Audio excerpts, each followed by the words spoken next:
जय यीशु, हालेलुया। यीशु और प्रभु माता मरियम की जय और महिमा हमेशा बरकरार रहे। मेरा नाम रॉनी जोसेफ है। मैं गांधीनगर गुजरात से आया हूँ और ये मेरी पत्नी टीना रॉनी है। यहाँ पे मैं मेरे विधान की गवाही देने आया हूँ। ये मेरी दूसरी गवाही है।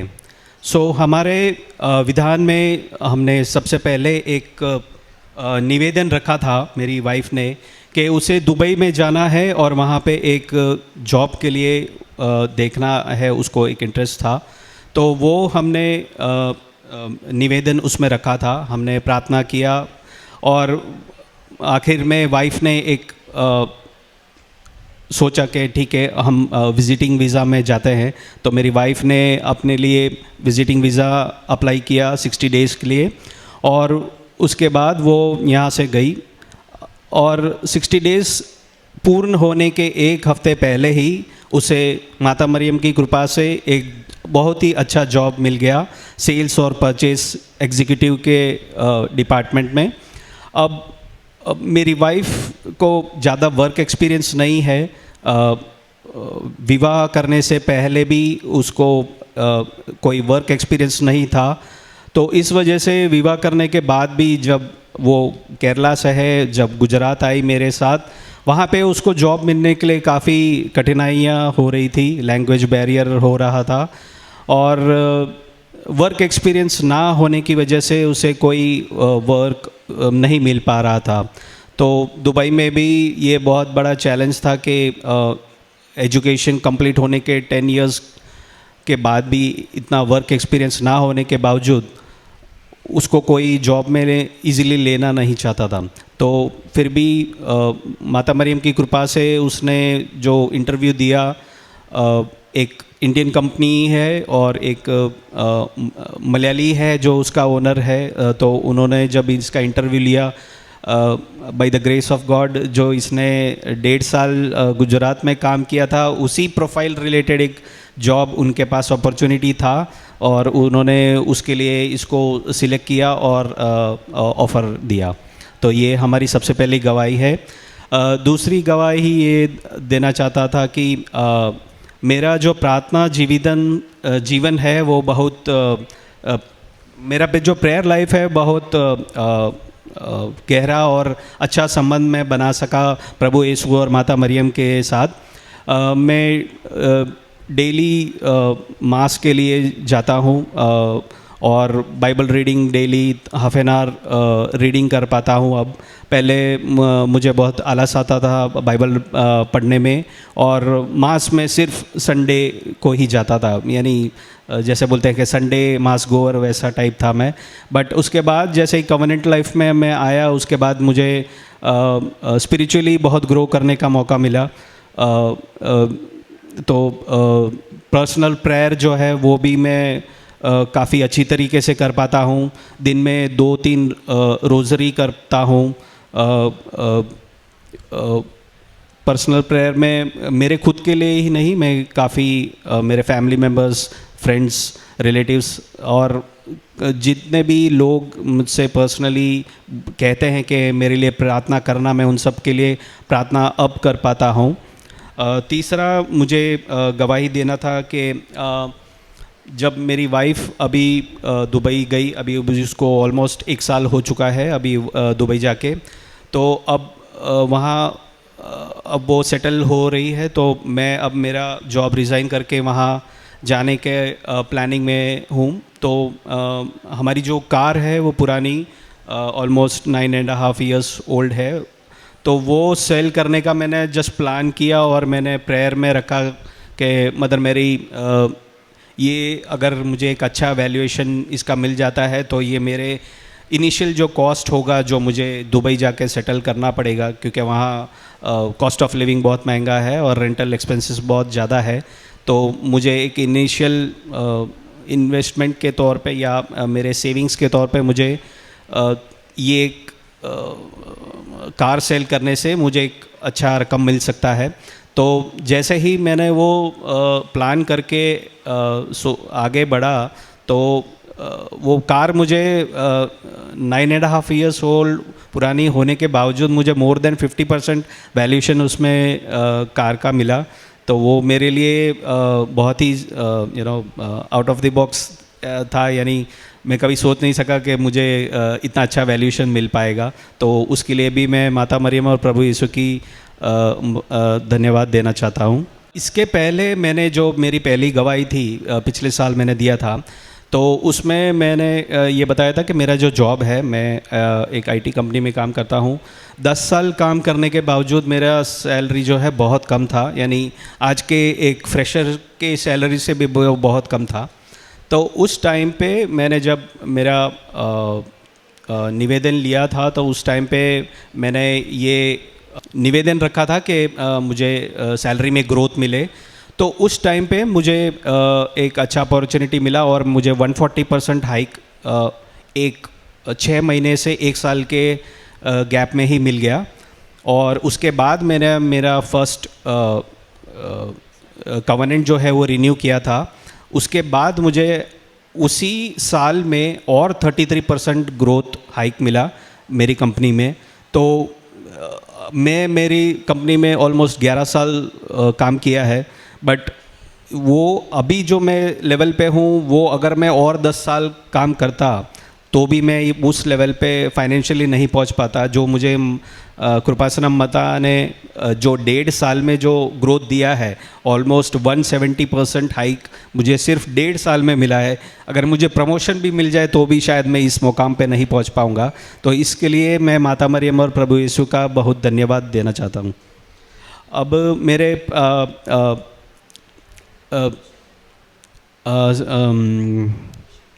मिशन वर्क के तौर पे जो पत्र है कृपासनम पत्रिका, वो मैं यहाँ से पहले जो इनिशियल बंडल है वो मैं ले जाता था गुजराती में और इंग्लिश में। और मेरे सबसे पहले मैंने चर्च किया कि भाई शुरुआत तो अपने घर से करना है और अपने चर्च से ही शुरू करना है, ताकि मैं लोकली लोगों को एजुकेट कर सकूँ। तो मैं हर एक जितने भी फैमिली मेम्बर्स हैं, हर एक को जाके पर्सनली मिल के कृपासनम माता को उनके बारे में बताता था और उनको पत्र देता था। मेरा जो पर्सनल एक्सपीरियंस है कृपासनम माता से वो शेयर करता था और उनको बोलता था कि आप ये ज़रूर से पढ़िएगा।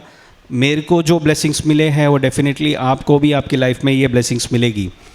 उसके बाद एक बार मैंने फादर जोसेफ के रिट्रीट में ट्यूसडे को सुना था कि अगर तुम वही काम रेगुलरली करते रहोगे जो बाकी सभी कर रहे हैं, तो तुम प्रभु के सामने खास नहीं हो। तुम्हें विशेष अगर कुछ तुमने किया है काम, तो ही तुम आगे बढ़ सकते हो। तो स्पिरिचुअली मुझे ग्रो करना था और मुझे लगा कि भाई मेरी लाइफ में अगर प्रभु मुझे और आगे बढ़ाना चाहता है तो मेरे साइड से मुझे कुछ और एक्स्ट्रा एफर्ट्स डालने पड़ेंगे। तो उस समय में सोचा कि भाई मुझे और प्रभु यीशु के बारे में लोगों को बताना है और ये कृपासनम पत्रिका लोगों को पहुंचाना है। तो मैंने फिर यहाँ से कुरियर में पहले बात किया, यहाँ के ऑफिस से कांटेक्ट करके कि मुझे ऐसा कुरियर चाहिए। तो मैं 15 सेट गुजराती में बंडल लिया और 15 सेट इंग्लिश में बंडल लिया। तो टोटल 30 सेट बंडल मैं यहाँ से कुरियर मंगवाता था गुजरात में। तो उनको पहले इनिशियली वो ऐसा लग रहा था कि आप सीरियस हो, आप इतना सारा बंडल ले जाना चाहते हो। मैं बोला हाँ मुझे ले जाना है। तो कुरियर करके उन्होंने वो मुझे पहुंचाया, समय से मुझे वो मिल गया। उसके बाद मैंने एक सॉर्ट ऑफ मोटिव ऐसा रखा था कि मेरा ये जो 3 मंथ्स 90 डेज कवेनेंट ड्यूरेशन है, उसमें मुझे मैक्सिमम जितने मेरे सिटी में और मेरे आसपास के जितने भी सिटीज़ में कैथोलिक चर्चेस हैं, उनको मुझे इसके बारे में बताना है।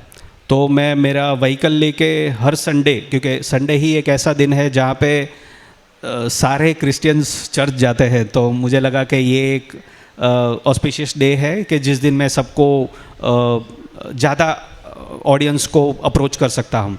तो मैं मेरे सिटी में जितने भी चर्चेस हैं, मैं हर एक चर्चेस में जाता था हूँ और वहाँ पे चर्च के बाहर मैं सभी लोगों को मास ख़त्म होने के बाद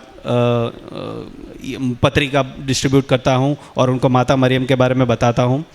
और उसके बाद मेरा जब सिटी कंप्लीट हो गया, उसके बाद में मैं मेरी दूसरी सिटी जो near by almost 35-40 kilometres away है, मैं वहाँ जाके वहाँ के सारे चर्चेस में डिस्ट्रीब्यूट करने लगा और लोगों को इस तरह से कृपाश्रम माता मरियम के बारे में ज़्यादा स्पिरिचुअली और ज़्यादा समझा सका। और चैरिटी वर्क के लिए मैं फ़र्स्ट ऑफ ऑल हमारा ये न्यूली एक ज़ीरो मलबार डिवीज़न गांधीनगर में एस्टेब्लिश हुआ है अभी। तो हमारे चर्चेस में भी काफ़ी सारे स्ट्रगल्स हैं। मैं फादर के साथ बहुत क्लोजली वर्क करता हूँ चर्च में। तो हमें एक एस्टेब्लिश करने के लिए काफ़ी कुछ स्ट्रगल्स थे, काफ़ी फाइनेंशियल प्रॉब्लम्स थे। तो उसके लिए मेरी साइड से मुझे लगा कि मैं फ़र्स्ट ऑफ ऑल अपने चर्च को हेल्प करना चाहिए, तो मैं चैरिटी की तौर पे फाइनेंशियली चर्च में कंट्रीब्यूशन करता हूँ। उसके बाद मुझे ऐसा इंटरनली एक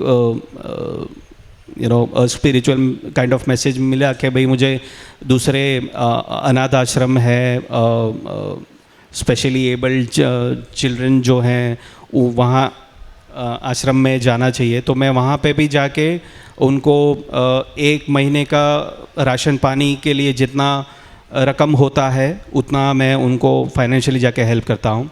इसके अलावा मैं लोकली हमारे वहाँ काफ़ी सारे लेबर्स हैं जो स्ट्रीट्स में रहते हैं टेंट पे। तो मैं एवरी वीक, मैं पहले 5 kg से स्टार्ट किया था, मैं गेहूँ देता था उनको हर हफ्ते 1-1 किलो एक फैमिली को देता हूँ। उस हिसाब से मैं ग्रो करके मैं अभी एवरी वीक 10 kgs 10 फैमिलीज़ तक गेहूँ का लोड देता हूँ।